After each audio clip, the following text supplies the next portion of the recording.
Hi all, I am back. I know, hard to believe, for a second new video within the span of a week. So that's a record for the absence over the last couple of years. So thanks for the really warm welcome back, and I'm going to try and stick with doing maybe a short little new video each Sunday, especially during this time of the pandemic when we could all use a little outside inspiration. So I don't really sketch much in my new day job, which is the reason I haven't been on my channel in a really long time. So this was my warm-up. I took a couple of additional vacation days over the Memorial Day break, stayed home, started drawing again. So I just got back into it over like a 5-day period, which was pretty awesome and a lot of fun. And so these are kind of some of the results. So I thought I would just run through where I started up.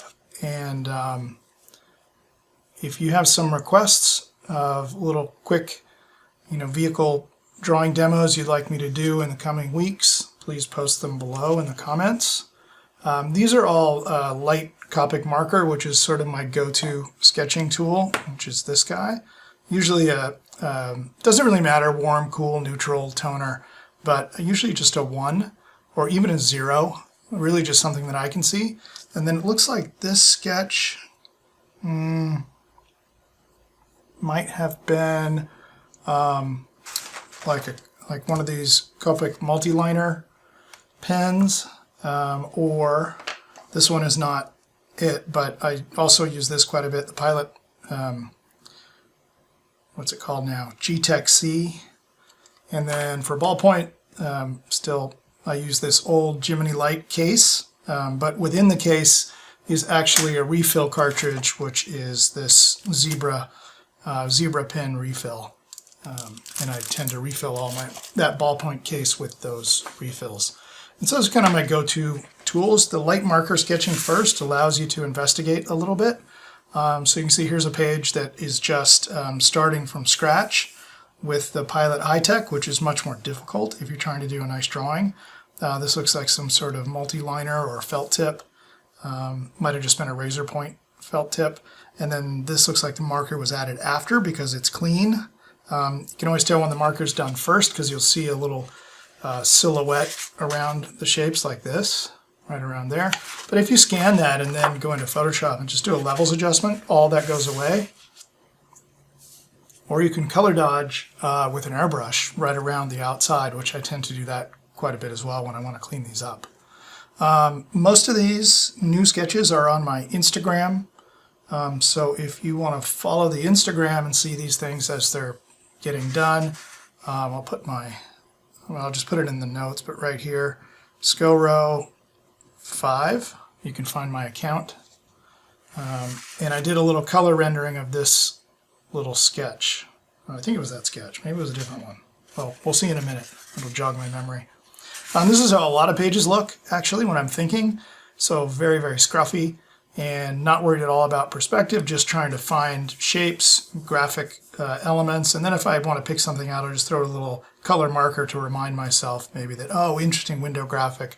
I should go play with that in 3D maybe, or do a nicer line drawing. Here's what a lot of sketches look like. This is probably my favorite technique, which is light marker first, then going in with ballpoint.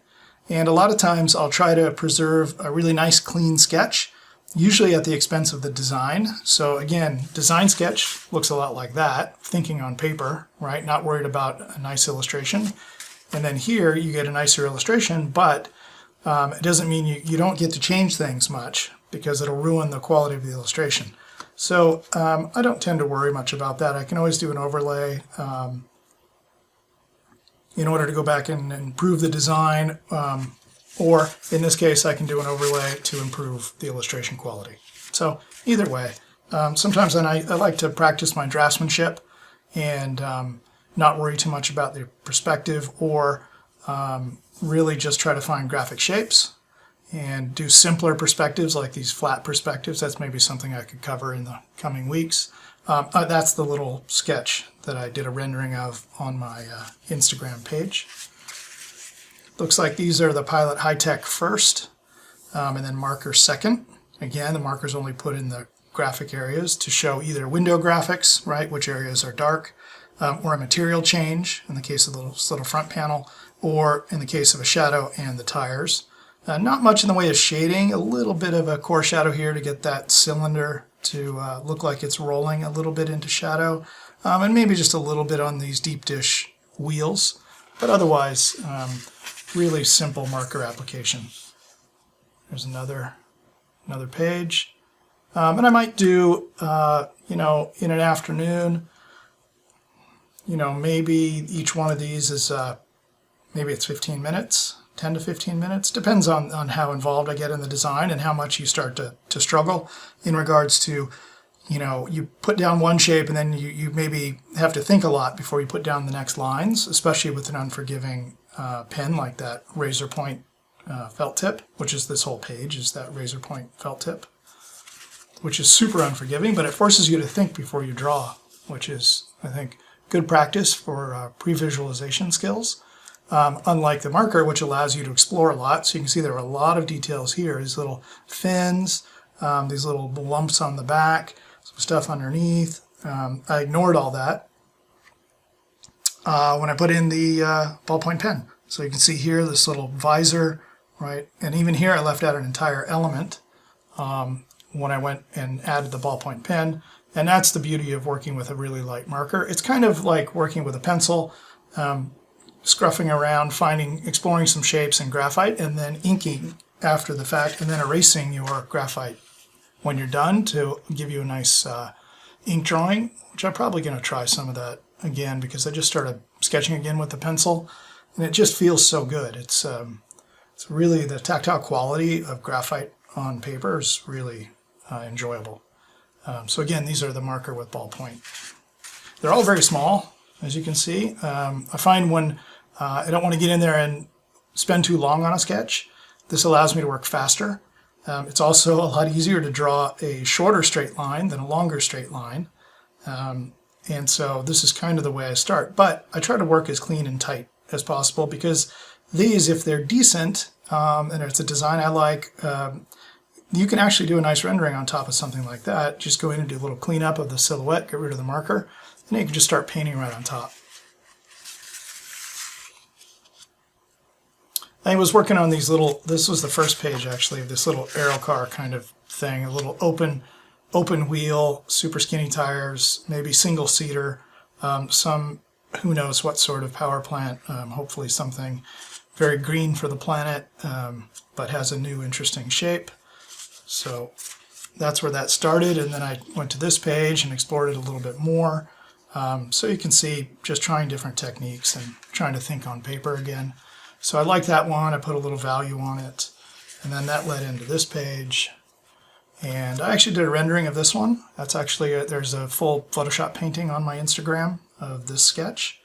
And so, but that's where the sketch came from, and you'll be able to immediately see that it's very much what is in this sketch in the Photoshop rendering. Obviously much more surfacing done and lighting and materials. So this whole series is a cool gray marker with a little, just don't see the marker, like a little Copic marker orange. This is actually a test ink, so this is not a normal Copic marker, but I'm sure they have the same color in the other normal markers. So this one, you can see this one's got a little bit of camber put in, even in this really small sketch. So I just lean the wheels in a little bit, changing the camber and the rear wheel as well, and that allows the vehicle to show it's got a little bit of weight and sort of sits on the ground a bit more, sort of connects itself to the ground plane. And almost done for this little video, but these are a couple more little sketches. So almost all of these, I believe, were done, yeah, almost all of them were done over that 5-day Memorial weekend, which I turned into a 5-day. So that was a good warm-up for me, and I've been trying to stick with, you know, getting to the drawing board when I can. And so I'm going to try and make at least, at minimum, Sunday's my day to record some of these little videos and get back into it a bit more over the summer. Definitely, we all have time with this, you know, unfortunate pandemic we're all stuck in. But hopefully, by being smart, we'll get through. And here's one little last sketch. Here's a little brush pen sketch there with a little bit of colored pencil and marker, touch of gouache probably for those red stripes. And here's a little graphite pencil sketch at the bottom. Currently working on a rendering of this one, so I've fixed the perspective and refined it and added some details. And then here's some more little color guys. These are the high-tech pen first and then marker second, and a little touch of colored pencil and gouache.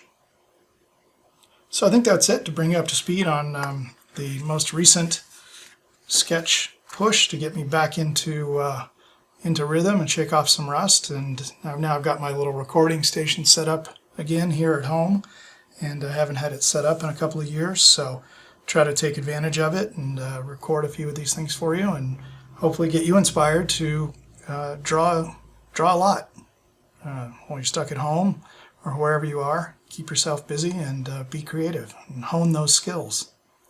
Have a great week, everybody. Bye-bye.